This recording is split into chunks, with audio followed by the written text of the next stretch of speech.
stood at the front lines of law, leadership, and public service. Attorney Karen Jimeno, sharp, steady, a lawyer, an educator, turns complex issues into clear insight. Attorney Mike Toledo, seasoned, fearless, a strategist and communicator whose voice has shaped public understanding of law and governance. Together, they make the law accessible, connecting principles with real-life questions, confronting the issues that define our nation. This is ABOGADO.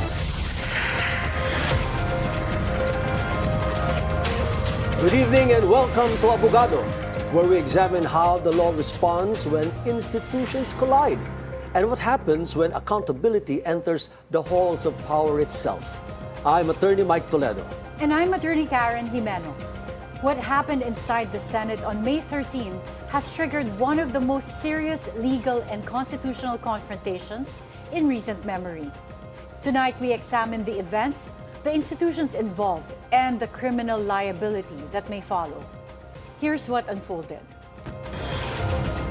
For the first time in Philippine history, gunfire erupted inside the Senate. More than 30 rounds fired. A fugitive senator cornered. State agents facing Senate guards in the halls of government itself. After the shootout, the questions only grew louder. Who fired first? Who gave the order? And when duty collides with power, who answers to the law? Some say the Senate defended itself from unlawful intrusion. Others argue law enforcers were simply carrying out their mandate. Tonight, we confront a question at the heart of justice. Who bears criminal responsibility for the May 13 Senate shootout? Joining us tonight is former Senate President Franklin Drilon, a veteran statesman and longtime legislator. He is widely regarded as one of the country's foremost authorities on constitutional law, legislative process, and the separation of powers. And also with us is Attorney Howard Calleja, a constitutional lawyer and legal commentator. He has actively spoken on questions involving executive power, constitutional limits, and institutional accountability.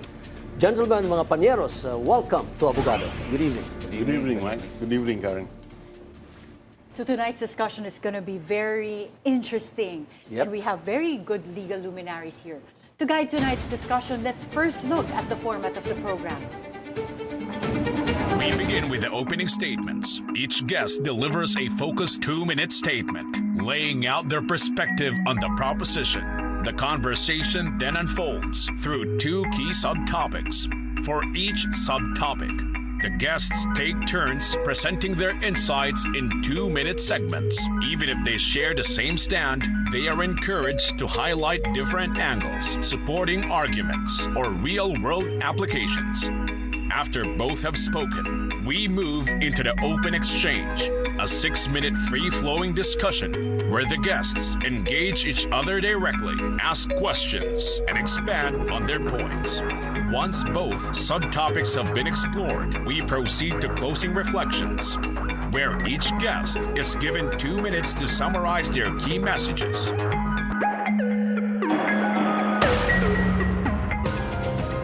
And now let's begin with the opening perspectives. Since the May 13 Senate shootout, the Ombudsman has suspended Acting Sergeant-at-Arms Mau Aplasca. The DOJ says criminal charges are now being studied, and questions continue to grow over who fired first, who enabled the confrontation, and who may ultimately bear criminal responsibility.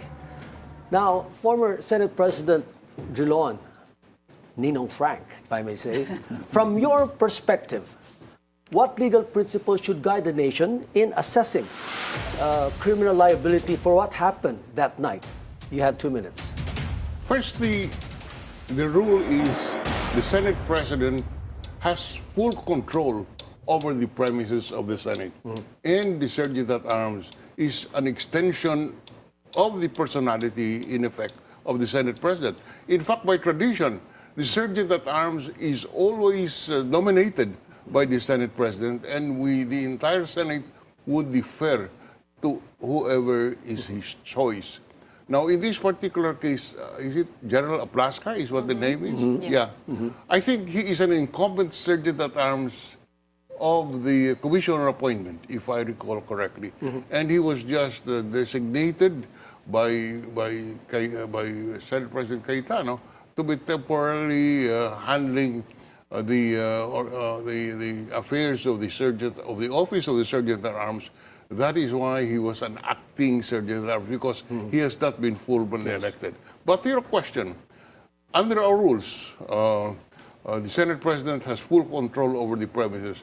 But that's entirely different from the rules that would govern criminal liability. Let's make it clear, because criminal liability is personal. Yes. But insofar as administrative and political situation is concerned, the Senate President has full control and therefore has full responsibility on matters happening within the premises of the Senate.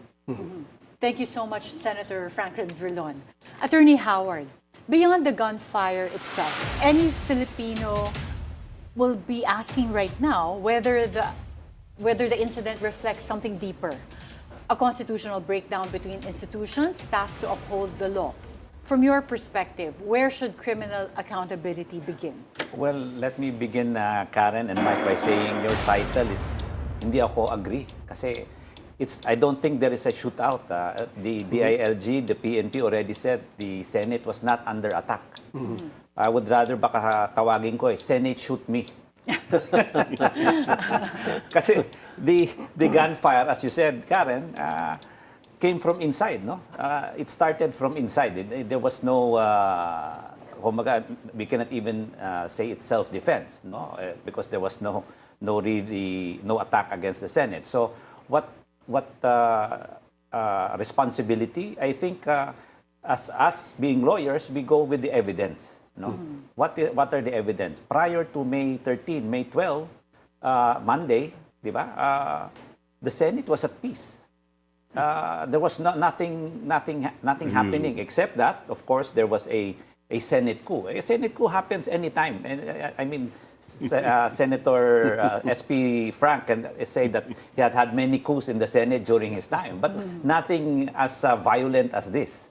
So I think what we have to remember is that the constitutional crisis or clash was brought about by the majority of the Senate. Why? Because they brought in Senator Bato, who is now a quote-unquote fugitive under the ICC, because even the OSG, the DOJ, already calls him or categorizes him as a fugitive, which in fact was part of the decision of the Supreme Court, why they did not allow or did not impose a TRO on the ICC warrant that or denied the petition of Senator Bato. So I think on that score, makita natin kung saan nanggaling yung gulo. Now, whether who is responsible, then I think, as I said, as being lawyers, we follow where the evidence leads. And I think under investigation, let's follow the evidence and let's see what the investigation will unfold. Okay. Thank you, gentlemen. When we return, we examine whether the shots fired inside the Senate may be justified under the law. You're watching Abogado.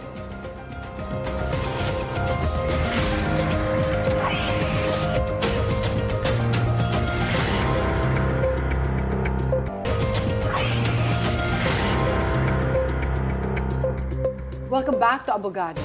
Tonight we ask, who bears criminal responsibility for the May 13 Senate shootout or shoot me? Shoot me. It's still with us, our former Senate President Franklin Drilon and Attorney Howard Calleja. Well, potential charges are now being discussed related to the Senate shootout range from alarm and scandal to illegal discharge of firearms. These are all under the revised penal code. Reckless imprudence, grave coercion, and even attempted homicide. Senator Drilon, under the revised penal code, by that I think I studied that a couple of years back, where does principal criminal liability potentially attach here? And does the firing of a warning shot materially changes the legal analysis? Well, obviously, there are consequences, criminal consequences in what had happened. There was a discharge of firearm, alarm and scandal, whatever you have. Yes. But I would like to look at it in another way. This General Aplaska should resign. And, he has no business being there. He caused this embarrassment. And the Sergeant at Arms is one of the officers elected by the chamber, mind you. Yes. He's not appointed by the Senate President. He is elected by the chamber. And I urged my former colleagues or the senators to reject him if he is presented by President Cayetano, Senate President Cayetano. Because what he did, this is the first time in the history of the Senate. I was there for 24 years. We quarreled over a lot of things, but we never discharged firearms. The first time that this has happened, and there are talks that this was all stage managed. I don't know, for what I don't know. In fact, now there was a criticism why the senators were taking a meal and enjoying a snack while all of this confusion was taking place. Yes. It is a bad commentary, a sad commentary on where we are politically. And I do not know why we have gotten to this stage. Thank you so much, Senator Frank Drilon. Attorney Calleja, both sides claim lawful performance of duty. The OSAA says it was protecting Senate premises. The NBI says its personnel were merely securing the GSIS compound. At what point does official duty stop becoming protection and start becoming criminal exposure? I think we have to look, Attorney Karen, with the circumstances. You're protecting Senate premises. But if you look at the CCTV, the CCTV that has been shown, nobody was at the Senate premises except the OSAA, except the Marines, except the PNP. The NBI is at the GSIS. Maybe the viewers, they should understand that actually the building is a GSIS building. One wing is just devoted to the Senate. Yes. So there is a common area, let's say, walkway. And to make the NBI at fault because they were at the GSIS is not correct. So how can you defend something that they are not even doing? As already said a while ago, the PNP and the DILG already declared there was no attack. So there was nothing to defend. So also when you discharge a firearm, there are requirements before you discharge a firearm. You have to remember, OSAA is a civilian entity. NBI is a government security force entity.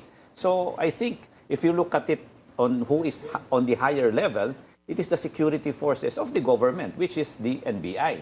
So it should be the NBI who should be firing whatever shots, if ever. But actually, it is the OSAA who instigated all of this or who started all of this. So without that, I think it is clear who really started the whole fiasco. And as I would agree that I think the sergeant at arms or the acting sergeant at arms should resign. That should have been his first order of business and not wait for any request for any resignation. And para klaro rin, in any discharge of firearm, they should have surrendered the firearm immediately. They should also have surrendered the videos immediately, not wait for anything if they really are for cooperating and really defending whatever truth or constitutional legal basis they have. Okay. Now, just quickly, partner, I understand that he was asked, the Senate Sergeant at Arms, they were all asked to surrender the firearms for testing, I would assume. And he was invited to attend, but he did not show up and did not surrender his firearm. So clearly, they're trying to hide something. Okay, so now we have an opportunity to openly discuss all the other related issues, and we have 6 minutes for this. So just from my perspective, one thing that I noticed was the Department of Justice's proclamation that the warrant is now enforceable. The warrant of arrest is now enforceable after the Supreme Court failed to issue a temporary restraining order. What would that mean that the Senate had the right to then protect Senator Bato from being arrested within their premises when there was still no warrant, because by the government saying, like the DOJ saying, the warrant of arrest is now enforceable. It was not enforceable before. Is that the position? The warrant of arrest has always been enforceable. The Supreme Court simply confirmed it. You know, the Supreme Court did not do anything except to confirm it by refusing to issue a TRO. And therefore, that simply indicated that at least there is the prima facie. The court said there is no clear right being violated that would entitle Bato to have TRO, and therefore they refused to issue the TRO.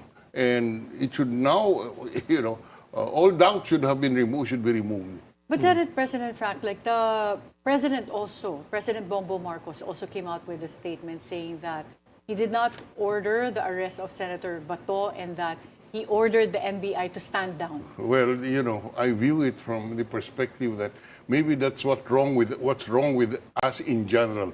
The feeling of impunity arises from the fact that nobody seems to obey the law. No, everybody tries to get away with the violation of the law, and that is why we have created a culture of impunity so that nobody follows the law today. And to me, that is the reason why we have that scam of flood control projects. I don't know, the amounts are beyond imagination, because hindi natakot ang tao eh. And that is why maybe the president should take a firmer stand and say, we enforce it. This is the law. This is my duty, my constitutional duty, to enforce the law. Let us serve the warrant. Senate President Frank and Attorney Howie, we've been hearing this term, partner, di ba? Quote-unquote protective custody. First of all, what exactly does it mean? What do they mean that they are exercising a certain right of protective custody? One, who are they protecting? And number two, where does that particular right exist? Or is it just an imagination conjured by their own minds? Firstly, there is no such thing as protective custody under our laws. Okay. And Under Senate rules, it doesn't exist? You correctly asked the question. Who are we protecting Bato from what? Yes. You know, Yes. That's a question to ask. Who are you protecting Bato from? Yeah. And number two, there is no such thing. There is no law which grants the Senate the power to provide protective custody. At most, we sometimes provide protective custody to a witness in a legislative investigation. Yes. Where there is a threat on the life of the witness because of what he or she may have testified in a Senate investigation, and therefore a protective custody is extended in order that this witness can continue testifying and assist the Senate in its duty of crafting policies. But I have not heard of a concept of protective custody on a senator who is the subject of a warrant of arrest. Maybe Yeah. Mike, no, the protection that they are talking about is that I think Senator Frank also knows this, because we all know that senators, while in session, cannot be accosted or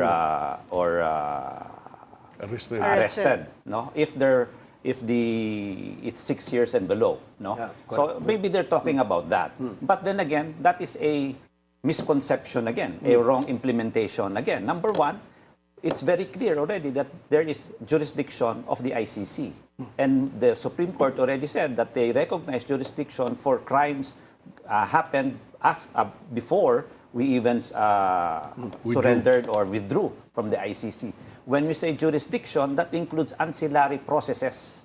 And the ancillary processes include the arrest warrants. No, hindi lang yung pagdala sa Hague. So the implementation of the arrest warrant is included in that jurisdiction. So that ancillary process is already recognized also by our law, by recognizing international law, international committee. So we have to be following what we have followed in our treaties also. So we cannot say that they are protecting anybody or protecting Bato because the crimes against humanity is also beyond the 6 years. So again, the question is who or what are they protecting? They are not. They don't want Bato to go to The Hague, which I think is not a proper decision for the Senate to make because it is a legislative body. But So- didn't they pass Senate Resolution 44, which laid out requirements to avoid what they call extraordinary rendition or something similar that happened to former President Duterte? But the problem there, Karen, is that their resolution is contrary to law. Their resolution, even they're questioning the process that was done to President Duterte. President Duterte filed many cases at The Hague questioning that, and they were dismissed by The Hague already. The question of his arrest should not be a question of Philippine law, but already of the ICC. So I think whatever they did, whatever constitutional issue or conflict we have is brought about by the Senate by being a stubborn Senate instead of following the law and being a law-abiding Senate. And Howard, let me inject something. You know, we are here talking about justice for the over 6,000 who died out of this drug war during the Duterte's time. So here we are debating on the technicality whether it is a local court or an international court to determine the validity of the warrant of arrest. Yes. What we forget is that those who were killed did not think of who would issue the warrant of arrest. They were killed, and therefore we must give them justice. To me, it is secondary. In the first place, there is a strong legal basis to recognize the warrant issued by the ICC. But more importantly, there is a process to provide justice to those helpless victims. We are pursuing here substantial justice, and we should not allow these technicalities to come in the way. Thank you so much, attorneys. Up next, beyond the shooters themselves, what about those who may have enabled the confrontation? Did Senate protection become obstruction of justice? You're watching Abogado.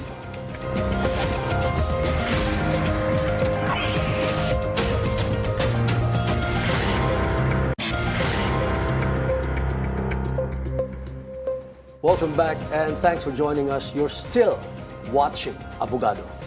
As tensions escalated, Senator Ronald Bato de la Rosa remained inside the Senate complex, which later entered lockdown before he disappeared from public view hours after the confrontation. Some now argue this amounted to obstruction of justice. Others insist the Senate merely exercised its constitutional independence. Senator Drilon, where is the constitutional line between legitimate Senate protection and unlawful obstruction of law enforcement or judicial process? You know, speaking when I was there, when there are incidents like this, you call the police agencies, you call the NBI, you call the MB. You know, the OSA or the Office of Sergeant at Arms is not equipped to handle this kind of incidents, assuming that there was really an attack on the Senate. You know, you call the law enforcement agencies, the NBI, the PNP. As I would repeat, you know, and then now there is a doubt as to the authenticity of the attack on the Senate. The conclusion on the basis of the evidence that we see is that the Senate was not being attacked. Yes. So why was there I don't know, discharge of firearms? It is exceeded whatever limits, whatever boundaries there are of decency. Thank you so much, Senator Drilon. Thank you, Senator Drilon. And now, Attorney Howie, can parliamentary independence, which of course this is something that's being protected by all legislative institutions, or separation of powers, can this be something that they can use as a legal shield so that they can be free from any sort of liability if proven that they knowingly facilitated the escape of a wanted individual? And how far, in your view, Can command responsibility rise in a situation such as this? Well, number one, when you say, I would agree that there is obstruction of justice here, especially with Robin Hood Padilla and whoever else aided Senator Bato They were caught on video. from leaving. No? It is obvious that they evade. I mean, the word escape was even used by the wife of Senator Bato. So I think the funny thing here is, everybody knows that they escaped, but it's only Senator Alan and the majority that does not believe that. So if you say command responsibility, so already as stated by Senator Frank, who controls the Senate, who controls the building, it is the Senate President and the majority at that time. No? And if you look at separation of powers, I already said, the role of the Senate or the legislative at this point, if they would like to protect any member of the Senate, is just if the crime or the penalty is within 6 years. They created this constitutional crisis by, as you said, giving steps, finding the Senate resolution, giving requirements, which are not in the law. Their requirements are even contrary to the law. So if they should escape or take away constitutional crisis, then they should follow the law. The best thing here is really to obey the law. I think Senator Frank already knows that even in his time, there were a lot of senators who were even arrested in the Senate. And they did not flinch any finger saying it is against the Senate because it is following the law. So they have to, let's say, I think Senator De Lima, Senator Trillanes, even Senator Enrile was, I think, arrested. And I think that the good way to do really is that to follow what the law states instead of saying and covering under the shield of the Senate, which, as I said, is beyond the legislative power given to the Senate to protect its members. Follow-up question ko lang doon sa so accountability partner. So, di ba sa penal code sa ating batas, no? Sinasabi nila na mayroong tinatawag na principle by direct participation. So in this case, kung sino man yung nag-discharge ng firearm, di ba? Pero meron ding conspiracy. And the act of one is the act of all. Di ba? Meron ding accomplices. Meron ding accessories, di ba, partner? So, dito, sa sitwasyon na to, pwede natin masasabi na pag nakita at napatunayan na meron talagang moro-moro na naganap, meron talagang plano na ginawa para gawing ulol ang taong bayan, pwede silang lahat-lahat kasama sa kasong yan. Agree, Mike, because while it was shooting, the only thing I saw was naubos yung pagkain sa catering. So if you were really scared, I don't think you will be eating. Or I Who don't are we think talking about na umubos ng pagkain? O, di ba? Sinong kumain? Ito pagulong pa eh. Kaya sabihin mo na sino nga yung kumain. Di ba?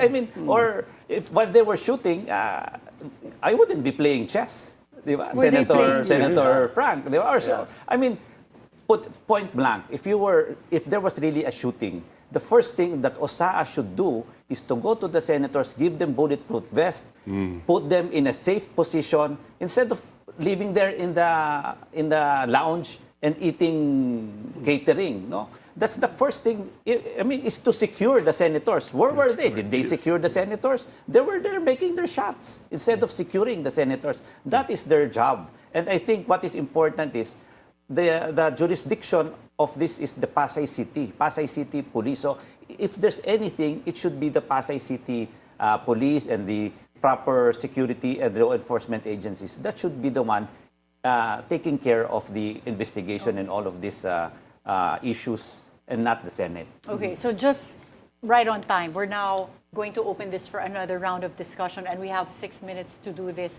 But since we've discussed obstruction of justice, what are the elements under the law for there to be liability for obstruction of justice under Presidential Decree 1829? Because if you think about it now, if the President himself said that I did not order an arrest, for Senator Bato de la Rosa, if you put yourself in his shoes, wouldn't that be the perfect time to also leave, because you have that defense that there's really no warrant being served on me, so I can leave the Senate premises? Yeah. Well, put it this way, Karen.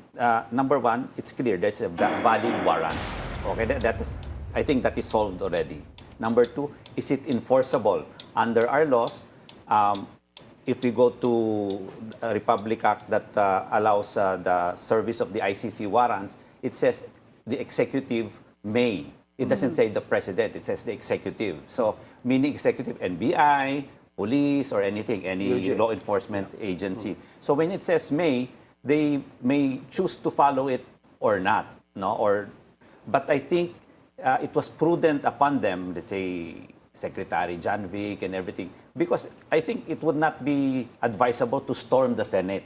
Yeah. So, but when you say may, so it is imposable upon them whether the situation would allow a arrest. No? Yeah. That's why I think they were there preventing Bato from entering. Now, when he was there, then of course a negotiation would happen, which was right, because I wouldn't suggest any law enforcement to storm the Senate. And thirdly, now that Bato is outside the Senate and without the TRO, I think the more he should be arrested at any time, which already the DOJ already said that there would be already efforts to arrest. Even the NBI, I heard that they would do some efforts to arrest. So let it be. Which is why I think I go back to my question, whether there was really obstruction of justice that we can impute on Senator Robin Padilla, for example, because at that point, even the DILG secretary was there, and it seemed like the executive chose to exercise, when we have that permissive language under Republic Act 9851,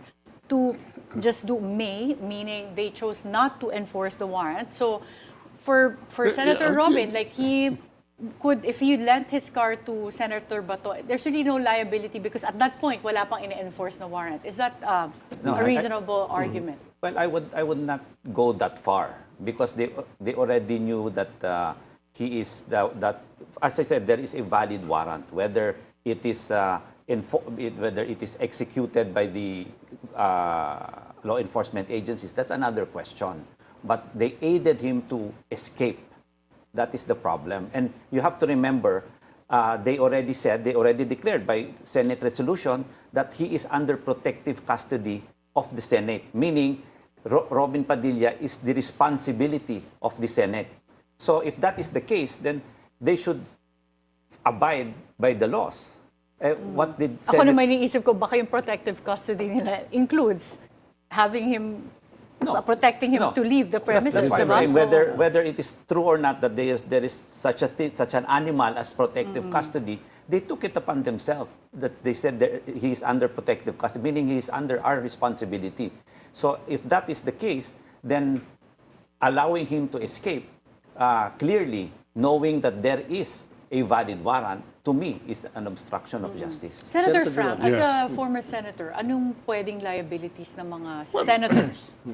The fact is, if it is shown that indeed Senator Padilla facilitated or even made possible the Bato's leaving the premises of the Senate, then he has some criminal liability to answer on the matter of obstruction of justice, at the very least, when he allowed this, or when he facilitated the escape of Bato. But really, this is embarrassing.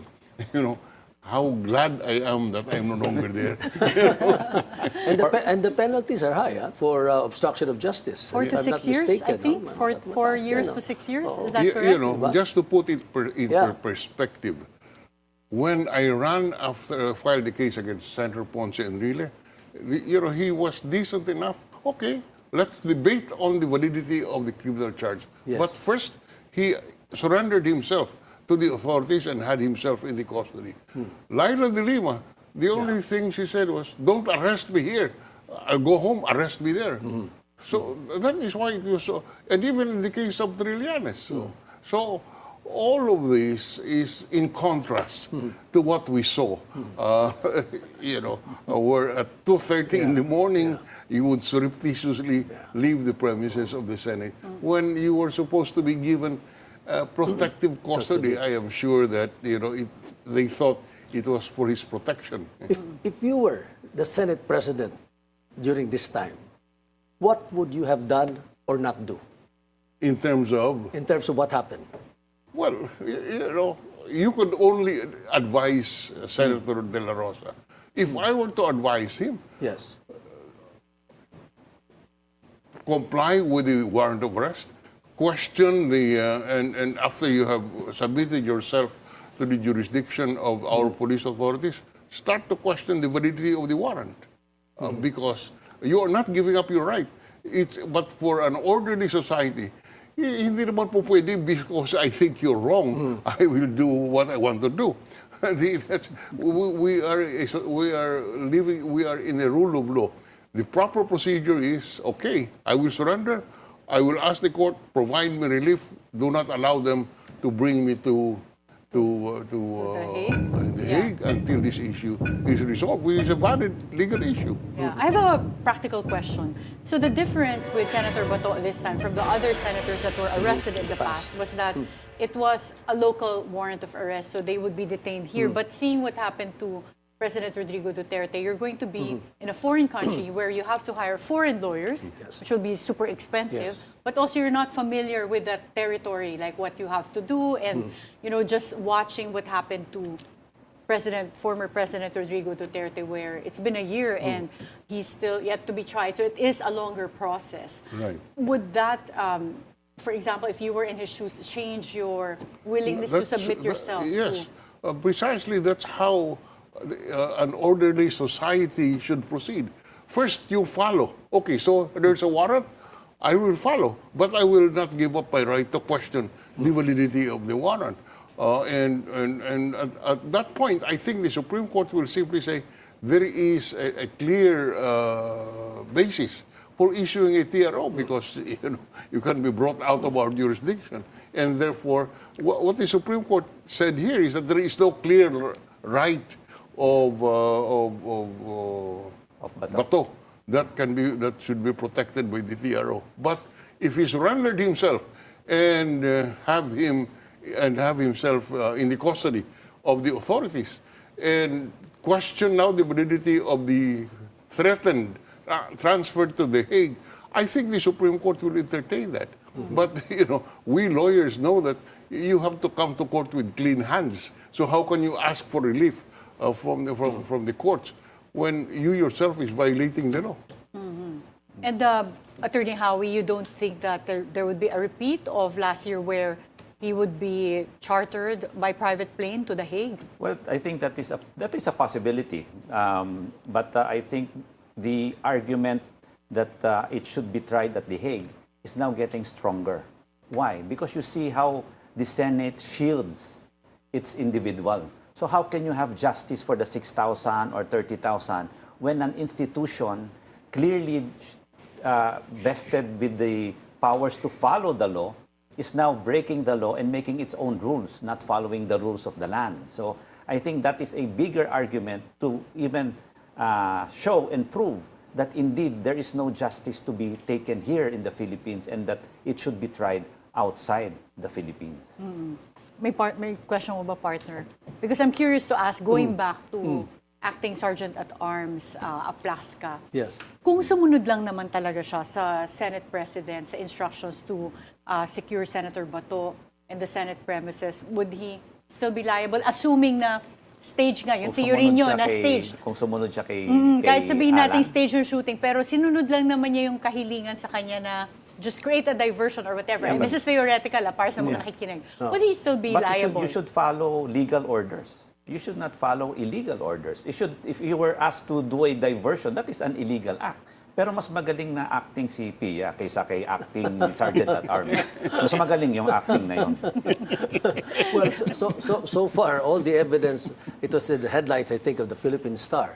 They said that all the evidence so far, both testimonial and documentary evidence and the CCTV footage, clearly shows that there was no attack in the Senate. That has been their determination thus far. But of course, I think it is right to say that while that is the conclusion thus far, it is not yet a legal conclusion in the sense that they still would have to prove it. They still would have to factually prove that this actually were, yun nga, moro-moro at sila-sila lang gumagawa because they had their own agenda. But if you look at it, what is the agenda? Who is there to gain?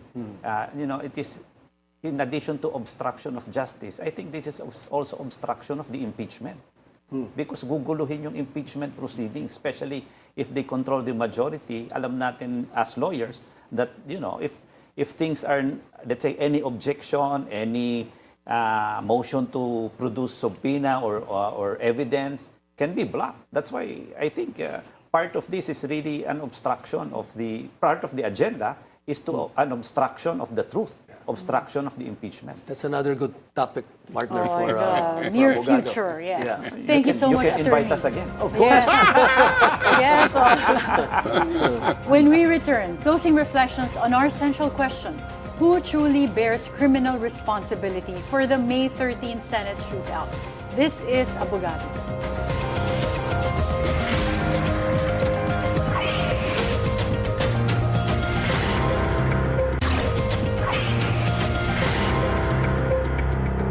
Welcome back. You're still watching Abogado. Now, from warning shots and self-defense to obstruction, command responsibility, and constitutional independence. Tonight's discussion has exposed the legal complexity behind one of the most unprecedented, if I may add, shameful incidents in the Senate today.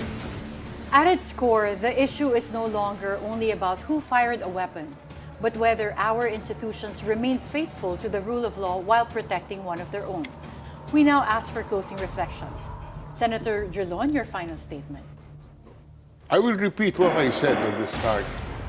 I was in public service for 34 years. The Senate has been there probably for 100 years. This is the first time that this kind of incident happened. There are talks about the same being stage managed. It is really embarrassing, and I don't know if the Senate can ever recover the prestige that it used to have during the time of Clara Recto and all the legal giants in our history.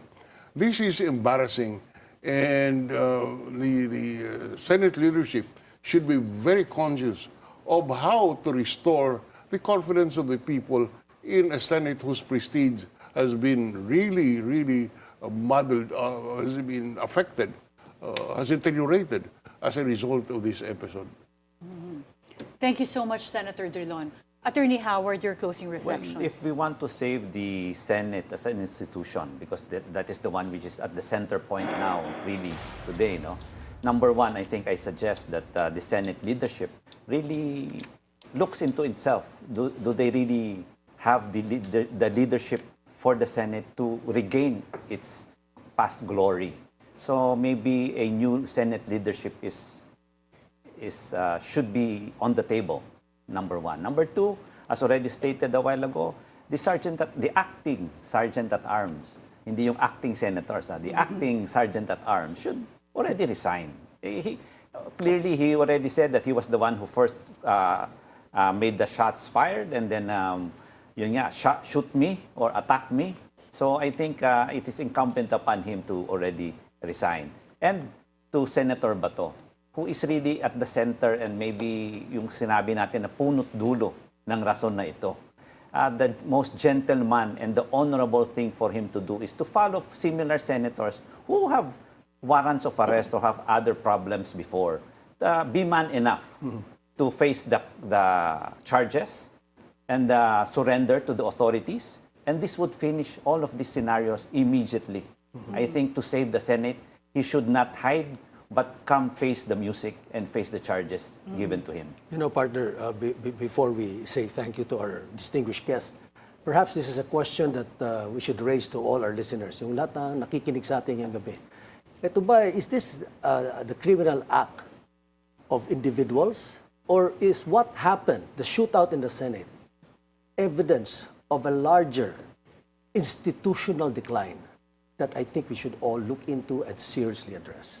Yeah. Ako nga may final question pa. Hindi ko alam kung overtime na tayo. Pero because we were talking about Senate liability, what about executive liability? Is that also possible? Because ang sabi naman ng, for example, si General Torre, who used to be PNP chief, pagka daw may mga arrest, kino-coordinate dapat with all the concerned agencies. And in this case, could have been coordinated with the Senate as well para orderly, walang habulan na nangyari din the first day that Senator Boto arrived, but also everyone was confused. May NBI ba talaga o wala? Because they said wala ng NBI, but then they found several NBI agents also In there. the GSIS, not at the Senate. Nag-request kasi si PGM Vic Veloso. Baka mas maganda, balik na lang natin si General Torre. Nasa But in MMDA na. response to your query, Senator Karen, very simple. In our system of government, we have separation of powers. Yes. Each branch is mandated to do a specific task. Legislature to craft policies, executive to execute the policies, and the judiciary to act as an arbiter in case there are conflicts between these branches. In this particular case, maybe the executive branch should try enforcing the law. On that note, diba, that's how we will end. Thank you so much to former Senate President Franklin Drilon and Attorney Howard Calleja for helping us navigate the legal and constitutional questions behind this unprecedented incident. Because in the end, criminal responsibility is not determined by rank, office, or institution, but by whether power remain within the limits of the law.